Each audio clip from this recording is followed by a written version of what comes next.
설교를 준비하면서 제가 이 교회에 처음 온 지가 얼마나 되었던가 하고 이렇게 계산을 해보니까 벌써 7년하고 2개월이 지났더라고요. 참 세월이 빠릅니다. 그러면서 이런 생각이 들었습니다. 제가 처음 왔을 때부터 지금까지 여러분에게 가장 많이 한 말이 뭘까? 가장 자주 드렸던 말씀이 뭘까를 생각해 봤습니다. 혹시 여러분 제가 드렸던 말씀 중에 여러분 마음에 이렇게 남겨져 있는 말씀이 있으신가요? 제가 어떤 말을 가장 많이 한 것 같다. 혹시 생각되어지시는 게 있으신가요? 네, 괜찮습니다. 제가 생각해 볼 때는 이 말이었어요. 열심히 믿는 것보다 더 중요한 것이 뭐다?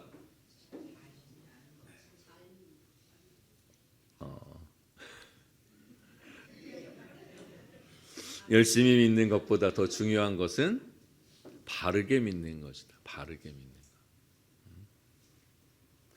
근데 제가 가는 곳마다 성도들에게 이 말을 강조하게 된 제 개인적인 그런 이유가 있습니다. 저는 모태신앙으로 태어났습니다.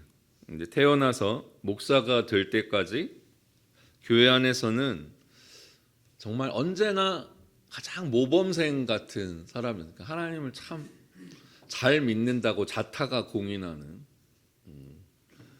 그래 보이죠?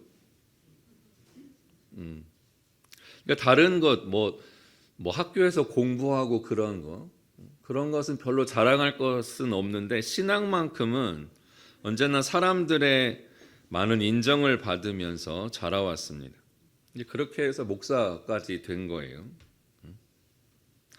근데 그때 여러분도 알다시피 이제 제가 인생의 큰 실패를 경험하게 되면서 제가 세워놓았던 그런 인생의 아름다운 성들이 다 무너지는 것을 경험하게 됩니다. 말 그대로 인생의 바닥에서 이제 내일에 대한 아무런 소망도 없이 하루하루를 지내던 때가 있었어요. 근데 그게 계산을 해보니까 한 17년 전이더라고요. 17년 전. 근데 놀라운 일은 제가 그런 시간을 보내고 있을 때 하나님을 다시 만나게 되는 경험을 하게 됩니다. 그러니까 어떤 분들은 아니 목사까지 되었으면서 하나님을 다시 만났다는 게 그게 말이 되냐 이렇게 생각하시는 분이 계실지도 모르겠어요. 그런데 제 인생에서는 그게 커다란 하나의 터닝 포인트가 되게 됩니다. 그러니까 바른 신앙에 대한 어떤 눈이 떠졌다고 말씀드릴 수 있을 것 같아요. 이제 그 후로 다시 사역을 시작하게 되면서 저는 이전과는 전혀 다른 사역자가 되었습니다. 그러면서 강조하게 된 것이 바로 그 말씀입니다. 열심히 믿는 것보다 중요한 것이 바르게 믿는 것이다. 저는 하나님을 다시 만나기 전에도 누구보다 하나님을 열심히 믿는 신자였습니다. 저는 그런 저의 모습이 지금 생각해 볼 때 다 위선이었다고 생각하진 않아요.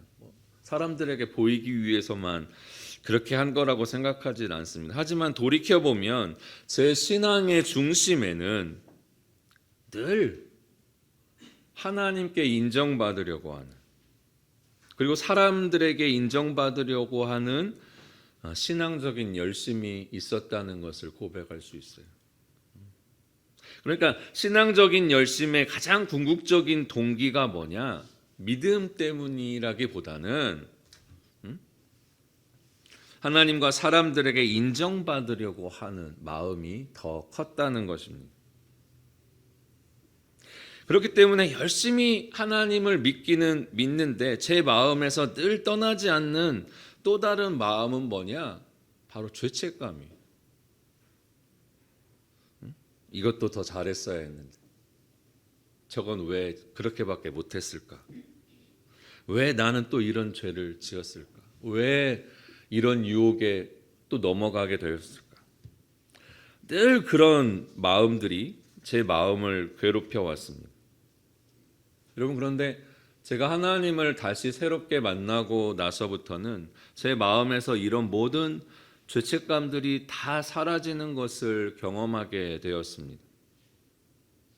그러니까 제가 말씀드리는, 제가 하나님을 다시 만났다는 말은 다르게 표현하면 하나님이 저를 사랑하신다는 것이 무슨 의미인지를 정말로 진심으로 깨닫게 되었다는 말이에요. 하나님의 사랑을 알고 나니까 더 이상 하나님께 인정받으려고 하는 무엇을 하려고 하지 않게 되었습니다. 사람들에게 인정받는 것에 대한 관심도 사라졌습니다. 사람들에게 인정받는 게 중요하지 않게 되니까 자연스럽게 제 안에서 늘 저를 괴롭혔던 수많은 열등감들도 다 사라지는 것을 경험하게 됩니다. 생각해 보면 그때부터는 정말 하나님을 믿는 게 하나도 힘들지 않았던 것 같아요.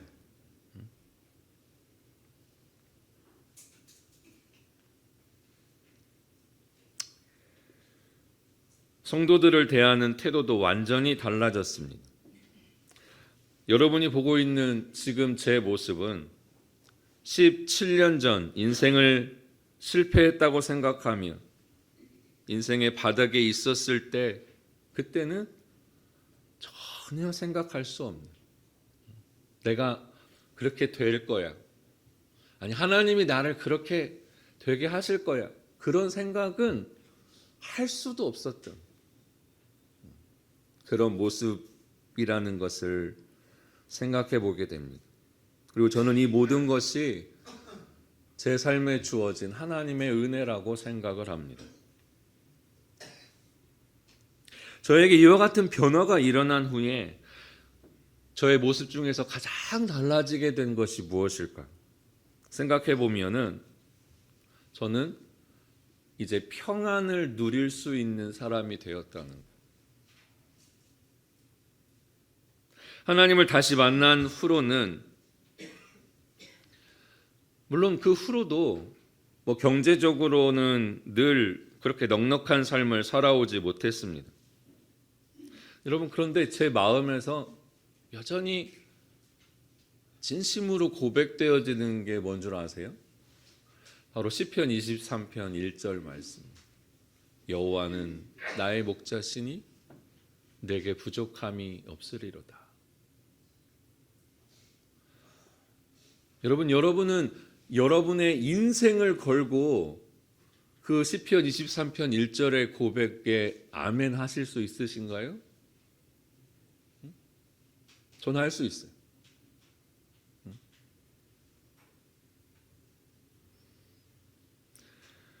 제 인생을 지금 돌이켜보면 저는 지금 이 자리까지 올 수 있었던 것이 말 그대로 기적이라고 생각을 합니다.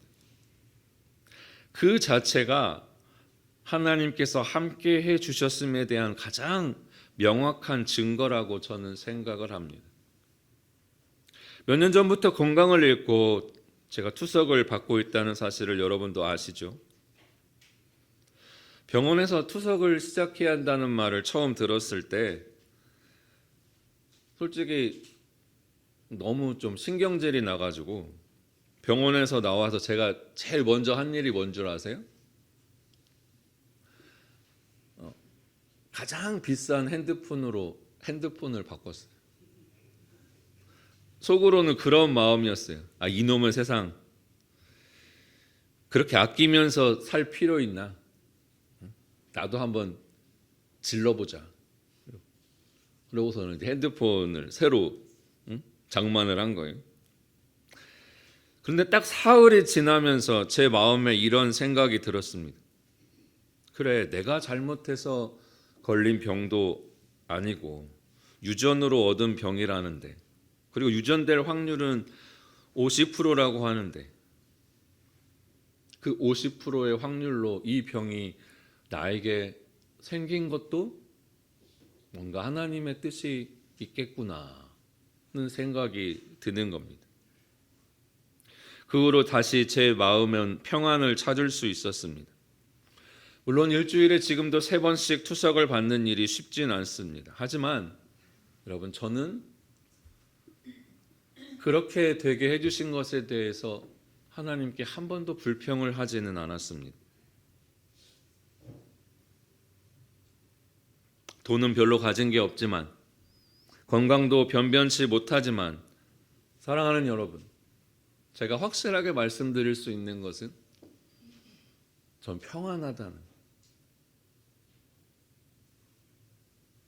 오늘도 제 삶에 대해서 진심으로 감사하는 마음이 있습니다. 저는 그것이 하나님께서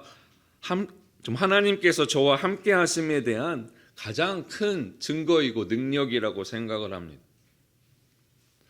오늘 말씀에서 바울은 골로새 교인들에게 위에 있는 것들을 추구하라고 말씀합니다. 여기서 위는 하늘을 가리킵니다. 그리고 이미 여러 번 말씀드린 대로 성경에서 하늘이 의미하는 것은 하나님의 영역, 하나님의 나라를 의미한다고 했습니다. 그리고 추구하라는 말은 원어적으로 보면 무엇을 발견하기 위해서 집요하게 찾다는 의미가 있습니다. 그러니까 위에 있는 것들을 추구하라는 말은 하나님 나라에 속한 것들을, 예수 그리스도 안에 숨겨진 그 깊은 비밀들을 발견할 수 있을 때까지 찾으라는 말입니다. 2절에서도 같은 말이 한 번 더 반복됩니다. 땅에 있는 것들을 생각하지 말고 위에 있는 것들을 생각하라. 여기서 생각한다는 말은 골똘히 생각한다, 끊임없이 생각한다는 의미입니다. 사랑하는 여러분, 여러분의 삶에서 일어나는 모든 일들을 하늘의 관점에서 바라보려고 애쓰시기 바랍니다. 그것이 하나님께서 우리에게 주시는 마음의 평안을 지켜갈 수 있는 비결입니다. 우리가 이 땅에 있는 것들에 매여 있을수록, 그것에 더 집중할수록, 그것을 얻지 못해서 더 안달이 날수록 이 평안은 우리에게서 멀어지는. 돈이 많다고 평안하던가요? 건강하다고 평안하던가요? 아니요. 부자는 부자대로 근심이 있고, 건강한 사람도 늘 세상 사람들은 쫓기는 마음으로 살아가는 모습을 보게 됩니다. 하나님이 주시는 평안은 그런 모든 것들을 뛰어넘는다는. 여러분, 그런데 바울이 위의 것을 추구하라고 말하면서 한 가지 조건을 붙이는 것을 볼 수 있어요. 1절 말씀을 보세요. 네가 그리스도와 함께 다시 살려주심을 받았다는 사실을 제대로 인식한다면 이라는 거예요.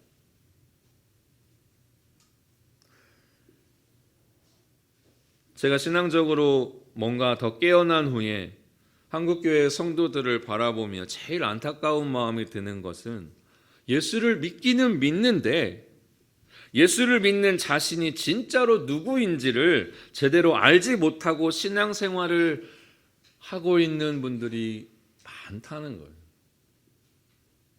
다시 말해서 그리스도인으로서 정체성이 명확하지 못하고, 내가 그리스도 안에서 누구인지, 내가 구원 얻은 자로서 어떠한 삶을 사는 것이 바람직한 것인지에 대한 명확한 자기 인식이 없이 그저 그냥 교회만 왔다 갔다 하면서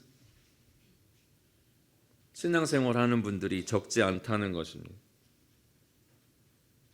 제가 과거에 그랬던 것처럼 하나님이나 사람에게 인정을 받으려고 신앙생활을 열심히 하는 사람들이 많습니다. 그런 사람들은 대부분 율법주의적인 신앙으로 빠지게 되기 쉬워요.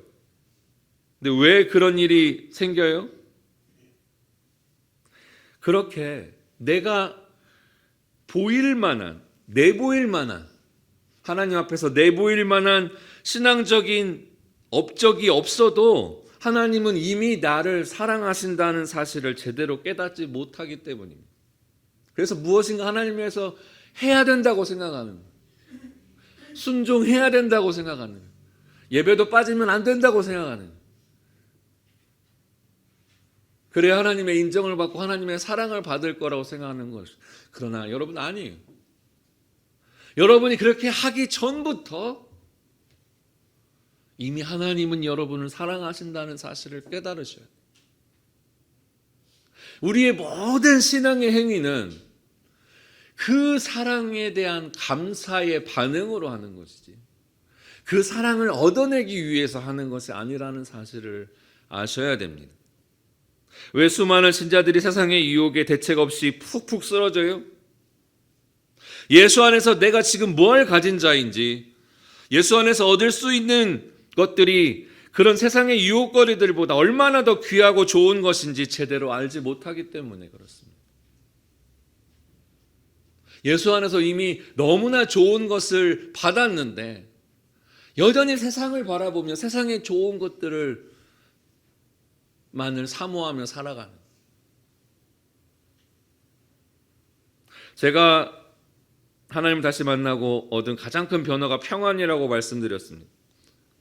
그런데 여러분 생각해 보면 그건 제 마음 속에서 만들어낼 수 있는 게 아니에요. 내가 평안해야지 한다고 해서 여러분 평안해지는 게 아니더라는 것입니다. 그건 하나님이 주시는 것이라고 저는 고백할 수 있습니다. 여러분도 보시다시피 얼마 전에 팔이 부러져서 병원 침대에 누워있는데 간호사가 그러는 거예요.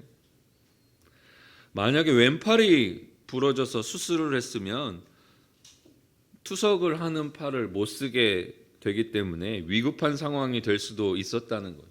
근데 그 말을 딱 들으니까 조금 전까지 오른팔이 부러져서 너무 불편하다, 응? 이런 생각하던 마음이 감사한 마음으로 싹 바뀌는 거예요. 그러면서 마음이 다시 평안해지는 것입니다. 그렇게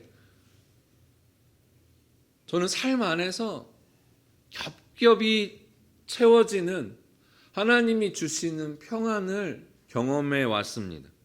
그러한 평안들이 경험되어지면서 제게는 한 가지 기도 제목이 생겼어요. 이러한 평안이 쌓이고 쌓여서 설령 제가 순교하는 자리에 서는 일이 있더라도 평안할 수 있는 그런 평안에 이르게 해 주옵소서. 이게 제 기도의 제목입니다. 저는 제가 너무 잘 알아요. 겁도 많고 엄살도 심해요. 이거 투석하느라고 바늘 찌를 때마다 아야 그래요. 그리고 간호사들이 이제 웃죠. 이제는 좀 아프다고 안 할만 또 하게 됐는데 여전히 그런다고. 그런 제가 예수 믿는다고 붙잡혀서 만약에 고문이라도 받는다고 하면 과연 그거 다 견뎌내면서 정말 내 믿음을 지킬 수 있을까? 이런 생각이 듭니다.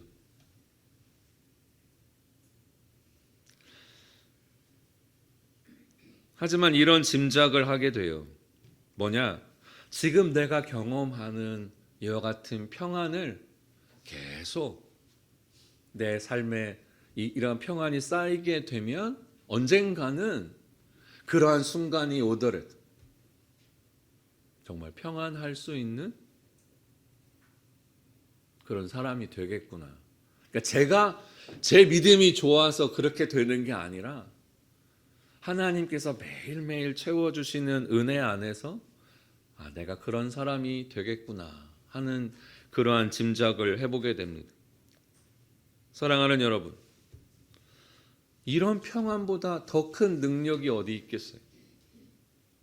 저는 여러분에게 자랑할 것이 별로 없는 사람입니다. 그러나 제가 아는 이 평안을 여러분도 누리실 수 있게 되기를 축원합니다. 그 비결이 뭐예요? 그 비결은 위로부터, 하늘로부터 임하는 은혜가 여러분의 삶에 쌓이고 쌓이면 그럴 수 있다는 것입니다. 근데 주의하실 게 있어요. 여러분, 우리 삶에는 하나님의 은혜가 늘 임하고 있습니다. 그런데 어떤 사람은 그 은혜를 담아두지 못하고 다 흘려보내는 사람들이 있어요. 그래서 바울은 끊임없이 위에 있는 것들을 추구하라고 하는 것입니다. 이 세상에서 여러분 행복해지기 위해서 물론 돈도 많이 있어야죠. 건강도 행복의 중요한 조건입니다.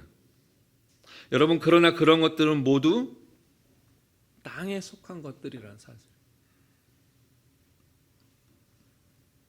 저는 여러분 이와 같은 땅의 행복도 넉넉히 누리며 사시기를 축원합니다. 그러나 그에 앞서서 기억하셔야 할 것은 이 땅에서의 행복의 조건이 될 수 있는 그 모든 것들을 뛰어넘는 것이 하늘로부터 임하는 은혜라는 사실입니다. 땅에서의 행복의 조건이 될 만한 것들을 다 가지지 못해도 여러분, 우리는 평안할 수 있습니다. 감사가 넘칠 수 있습니다. 사랑하는 여러분, 그것이 예수 안에서 살아가는 자들이 누리는 가장 큰 복이에요. 돈을 많이 얻는 것보다, 이 세상을 건강하게 살아가는 것보다 더 큰 복은, 그게 내 삶에서 사라져도 부족해도 여전히 감사하며 평안한 삶을 살 수 있는 것입니다. 여러분, 그게 하나님이 주시는 이 세상을 이기는 능력이라고 말씀드릴 수 있어요. 바울이 말한 조건을 다시 한번 보시기 바랍니다. 내가 그리스도와 함께 다시 살려주심을 받았다는 사실을 제대로 깨달았다면 이라고 했어요. 자, 여기서 그리스도와 함께 다시 살려주심을 받았다는 말을 잘 한번 생각해 보세요. 다시 살려주심을 받으려면 그 전에 무슨 일이 있어야 돼요? 네? 다시 살려주심을 받으려면 그 전에 무슨 일이 있었어야 돼요? 죽었어야 되는 거예요. 3절 말씀을 같이 읽겠습니다. 오늘 말씀 3절 말씀 같이 읽습니다. 시작.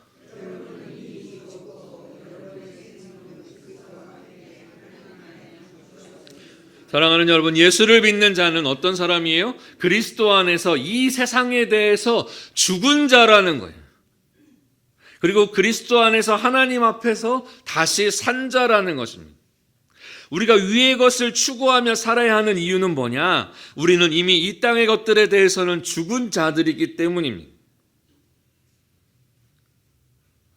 우리가 교회에서 행하는 예식 중에 이것을 상징적으로 말하는 예식이 있어요. 그게 뭘까요? 바로 세례를 받는 것. 세례가 의미하는 게 뭐냐? 내가 예수를 나의 구원자로, 나의 하나님으로 믿기로 내가 결심했을 때, 많은 사람들 앞에 그것을 공포하면서 영적으로는 내 육의 자아는 죽고 내 안에서 그리스도께서 사셔서 그리스도와 연합하는 삶을 살아가는 것을 상징적으로 보여주는 예식이 바로 세례라는 것입니다. 여러분 다 세례 받으셨죠? 그래서 그와 같이 나는 죽고 예수로 살아가는 자들이 하는 고백이 뭐냐? 갈라디아서 2장 20절입니다. 제가 읽어보겠습니다. 나는 그리스도와 함께 십자가에 못 박혔습니다. 이제 살고 있는 것은 내가 아닙니다. 그리스도께서 내 안에 살고 계십니다. 그리스도인은 누구냐? 나의 육적인 자아는 죽고 그리스도께서 내 안에서 산다고 고백하는 자예요. 이제는 그 그리스도의 뜻대로 살아가기로 애쓰는 자입니다. 우리 안에 그리스도께서 살고 계시다는 것이 의미하는 것은 뭐냐? 우리가 성령을 받은 자라는 사실이에요. 그리스도께서 어떻게 우리 안에 사세요? 성령이, 그리스도의 영이 우리 가운데 임하시기 때문에 그렇습니다. 예수를 믿는 자는 세상에 대해서 어떻게 된 자라고요? 이미 죽은 자라고 했습니다. 여러분, 그런데 오늘 말씀 5절 말씀을 한번 보세요. 5절 말씀 같이 읽습니다. 시작.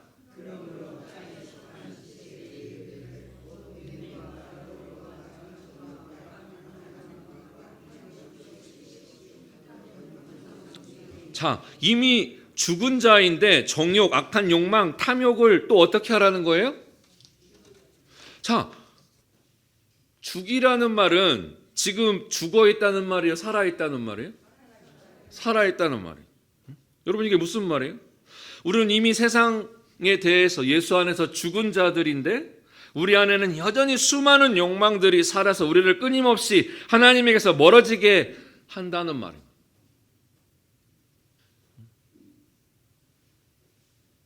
그러니까 세상에 대해서 죽었다는 말은 세상의 편에서 이제는 더 이상 우리를 어떻게 할 수 없다는 말이에요. 예수 믿는 자들은 이 세상이 우리를 어찌할 수 없다는 거예요. 그러나 여전히 우리 안에 있는 욕망들이 살아있다는 말은 뭐냐? 우리가 믿음을 저버리고 이 세상에 여전히 반응할 수 있다는 말입니다. 세상의 좋은 것을 따라갈 수 있다는 말이에요. 여러분, 우리가 믿음으로 산다는 것은 내가 세상에 대해서 죽은 자라는 사실을 되새기면서 세상의 유혹들에 반응하지 않고 위의 것들, 하늘의 것들을 더 추구하며 살아간다는 말입니다.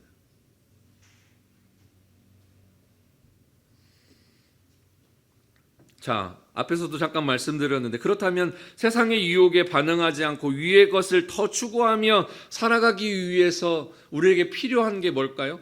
가장 먼저는 세상의 그 유혹거리보다 하늘의 것들이 더 좋다는 사실을 깨달으셔야 됩니다. 우리가 왜 늘 세상의 것을 더 동경하고 세상에서 잘 되는 것, 그것에 우리의 마음을 빼앗기고 살아가요?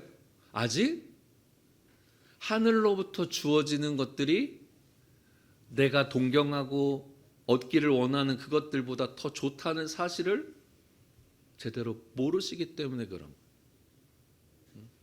그러니까 입술로는 기도할 때는 하나님 내게 그런 은혜를 주시옵소서 어떻게 하지만 마음으로는 늘, 그리고 우리의 기도의 제목의 대부분의 것들이 세상의 무엇인가를 더 얻기 위한 것이 되는 이유는 바로 그것입니다. 제가 제 삶에서 자랑할 것은 없지만 하나님 주신 평안은 여러분에게 자랑할 수 있다고 말씀드렸습니다. 그런데 그 평안은 내가 하나님의 사랑을 진짜로 깨닫게 되니까, 하나님과 사람의 인정을 얻어내려는 처절한 노력들을 다 내려놓게 되니까 내게 저절로 주어지는 은혜더라는 것입니다. 여러분, 저는 제게 주어진 그 평안과 돈을 바꾸지 않을 거예요. 저는 제게 주어진 그 평안과 건강을 바꾸지 않을 것입니다. 그 평안과 성공을 바꾸지 않을 거예요. 왜요? 돈이 많고 건강하고 성공했다고 해서 다 그 평안을 누리며 살지는 않더라는 것입니다. 사람이 왜 돈을 많이 벌려고 해요? 왜 건강하려고 해요? 왜 성공하려고 해요? 한마디로 행복하려고 그래요. 그런 것들이 이 세상에서 좀 더 편안한 삶을 살게 해줄지는 모르겠습니다. 그러나 제가 경험한 것은 하나님이 주시는 그와 같은 평안은 주지 못하더라는 것입니다. 오늘 말씀을 마치면서 시편 127편 1절 2절을 함께 찾아서 읽었으면 좋겠습니다. 구약성경 우리 시편 127편 1절 2절 말씀을 같이 한번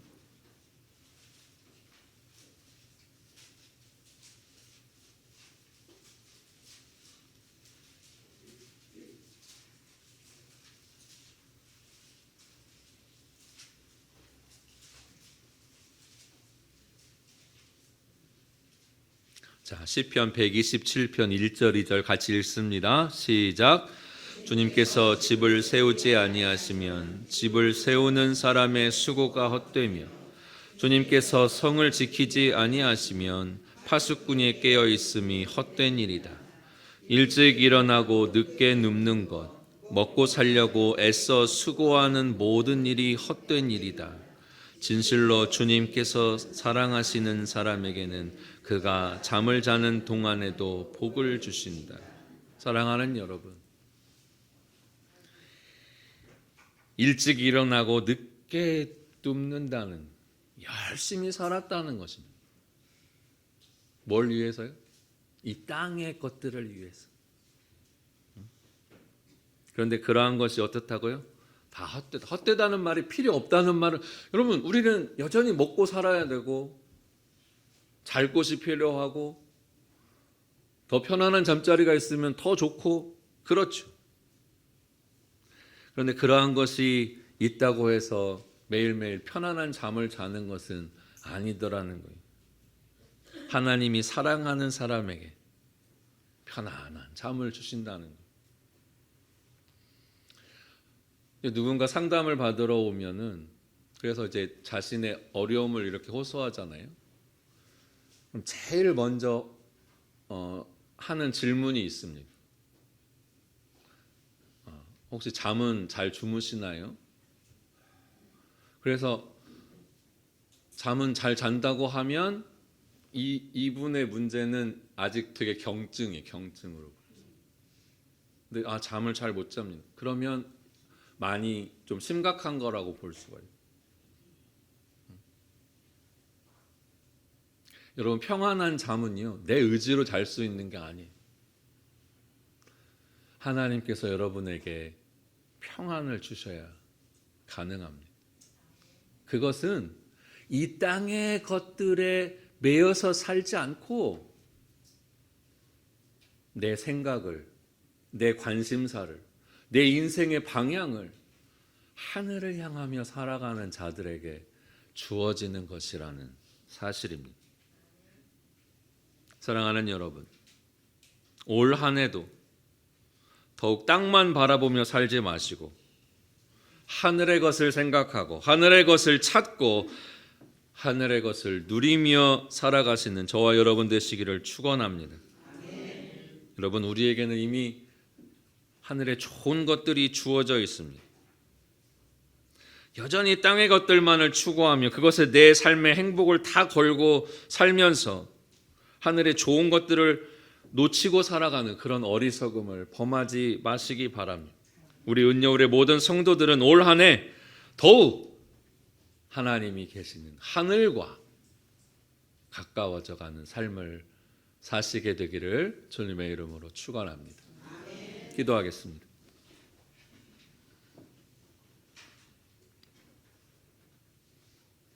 아버지 하나님, 아침에 눈을 뜨면 드는 생각들, 오늘 하루도 내가 감당해야 되는 일들, 하루를 마무리하면서 살았던 내 하루를 돌아볼 때 여전히 이 땅에 있는 것들만을 위해서 열심을 내고 살아온 우리의 모습을 보게 됩니다. 주님, 예수 믿는 자로서 이제는 이 세상을 향하여 나는 죽고 내 안에 계신 예수님으로 살아간다고 고백하는 자로서 주님, 하늘의 것을 더 사모하며 살 수 있는 저희가 되게 하여 주옵소서. 하나님께 속한 그 비밀스러운 것들을 하나하나 깨달아가는 기쁨과 은혜를 허락하여 주옵소서. 그래서 이 세상에서 내가 추구하던 그 모든 즐거움들을 하늘의 것과 기꺼이 맛 바꾸며 살아갈 수 있는 저희가 되게 하여 주옵소서. 이 세상의 것들은 있을 때는 좋지만 없으면 금방 우리를 낙심케 하고 근심케 하는 것을 경험합니다. 그러나 우리 삶의 하늘의 것들로 채워질 때 언제나 주님이 주시는 그 평안을 지켜갈 수 있는 줄로 압니다. 주님, 이 평안을 허락하여 주옵소서. 더 많은 시간 이 평안 가운데 거하는 삶이 되게 하여 주옵소서. 그래서 오늘도 하나님께서 내 삶을 붙들고 계시며 내 삶을 지키고 계신다는 사실을 매일의 삶 속에서 고백하며 살아갈 수 있는 저희가 되게 하여 주시옵소서. 예수 그리스도의 이름으로 기도합니다.